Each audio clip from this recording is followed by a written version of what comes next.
Also, just a little breath about me. I do a lot of different things, and they're all kind of interrelated between printmaking and typography and graphic design, etc. But I started at a tiny little 2-year college that they spoke of MCAD students from Alec Tech, Minnesota, of like being the God students. Like they went out, and there's like 3 of them. It was like Lindsay Johnson, somebody else, and somebody else who graduated from MCAD after they were at Alec for 2 years, and they would speak of them. And I viewed it as like a, wow, that's up there. I'm never gonna go there.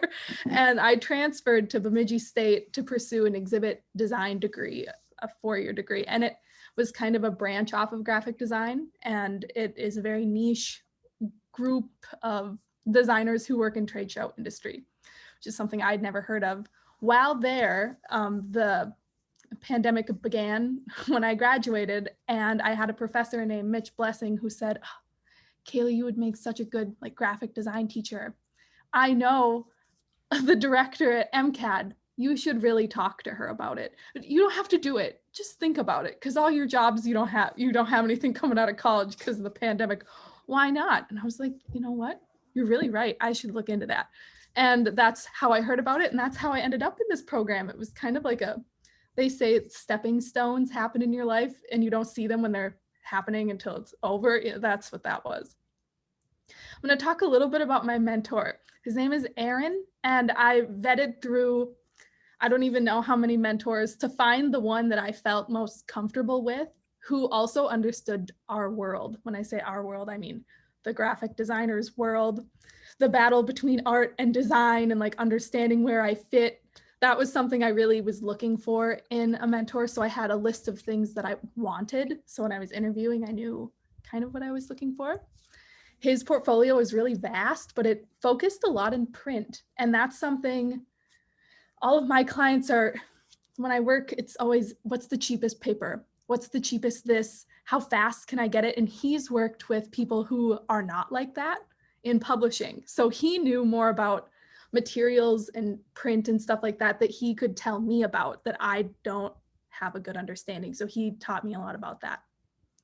I'm going to go through a few of my pieces. This was created with the help of Aaron, knowing how a risograph printer worked, and I made it for the art sale. So it's a greeting card bundle.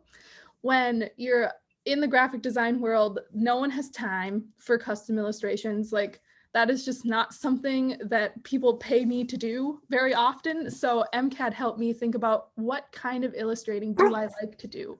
Because it's something I just don't get to do very often. And then how I produce it was like the next step in, okay, I can illustrate for myself. Oh, and I get to print it, but how? And because of MCAD's resources, I learned of risograph printing, and I really fell in love with this process that you don't hear about outside of that. Another project that I worked on was this like delivery meal system. So I thought about how graphic design can tie together different cultures and like ways of thinking. And this, I developed like the branding and all of like the brand experience, something I understood how it worked. So I was playing something I already knew, but I was playing I needed a lot of voices to steer me in the right direction on a project like this. I couldn't work in a silo, and that was a big part of this project. Another project that I worked on was when I was, I don't know how many years, a long time ago, I was given a like handwritten 160 page like memoir of my great grandma. She like wrote it before she couldn't remember things anymore. And I like held on to it, but I never read it because accessibility wise, the handwriting was not it. And I'm not the best at reading periods. So then you add it cursive in there and it just gets really bad. So I made it a goal in the MFA program, because I was learning about how I read best and how we can organize information to make it most accessible.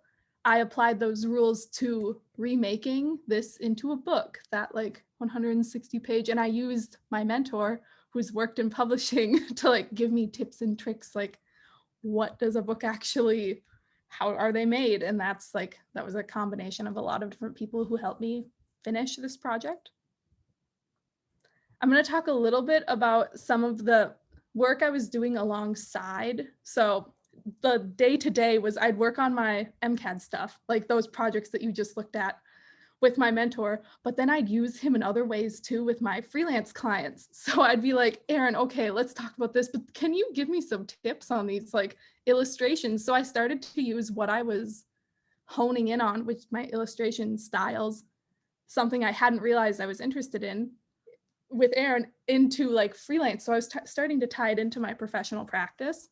And I didn't even realize I was doing it like right away until I got a little bit further into it. And I noticed a pattern in the way I was working with clients and like asking them, can I illustrate this? Like, can I make an art piece to work inside of this?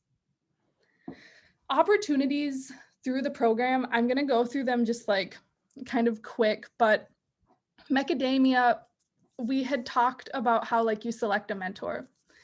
Aaron wasn't the only one I developed this like mentorship relationship with, which I wasn't expecting, but all of the faculty, whether it's undergrad or graduate at MCAT, are so willing to help you. And they like want to get involved in like your professional and personal life, and they just like want to be there for you. And it was something I hadn't experienced before. One of them works on Macadamia, which is like an academic publishing company. And I was her GA. So we got to know each other. And then by the end, she was like, I want you to help me with this forever. I was like, oh my. But I actually really like fell in love with her and like just the system that she was working in, this academic publishing, which like is something I was kind of interested in with publishing books. And then another one was Franconia. So Ellen had sent out an email, as she does, I don't even know, like every 7 days, it feels like, of like, here's a bunch of opportunities. Like, here's things people hit me up about, you want it? And then you just like jump at them. So you really get what you put in and like how much you want to be involved. And this was a painting, commercial painting of a museum. So it's not like I was making a skull. I was painting a lot of walls white for set, like, I don't even know how many, it was a lot. But while I was there, I met the people that like run Franconia. So I became close with like Dawn, who runs the creative side of it, and Ginger, his wife. And through them, I got like gigs of other weird stuff through their friends. So it was like a connection. But had I not gotten it through MCAT, I would have never heard about it. Something that happened over the summer was another email from Helen, I'm pretty sure, about like the art garage had proposals open for teaching, and teaching is something I want to do. And I applied and I got in, all based on a whim. And so I'm teaching a course this September. It goes on for 3 weeks about like the intro to graphic design. And I got to practice like writing a workshop description and like writing my own biography. And so I passed those to classmates and was like, read this. Let me know if you think this sounds right, because they took the same class as I did with Ellen about teaching. So that was really fun. Another opportunity was the Highlights Foundation. So I just completed this 2 weeks ago, and it was a launch program, like what Ellen had talked about in her presentation. And it was with 2 children's book illustrators. So it was a deep dive into children's book illustrating, which is not my world, not something I had any experience in, but I'm really interested in it. And I think that illustration is becoming more a part of my practice. So I got to make work with the instruction of 2 professional children's book illustrators, and they gave me new ways of thinking about storytelling and character development that I hadn't ever even thought about before. And through them, I got to like think about character design, something that I can tie into other things too. The Franconia Sculpture Park guy had a friend in San Diego who needed help with character development for a newspaper on the Bay.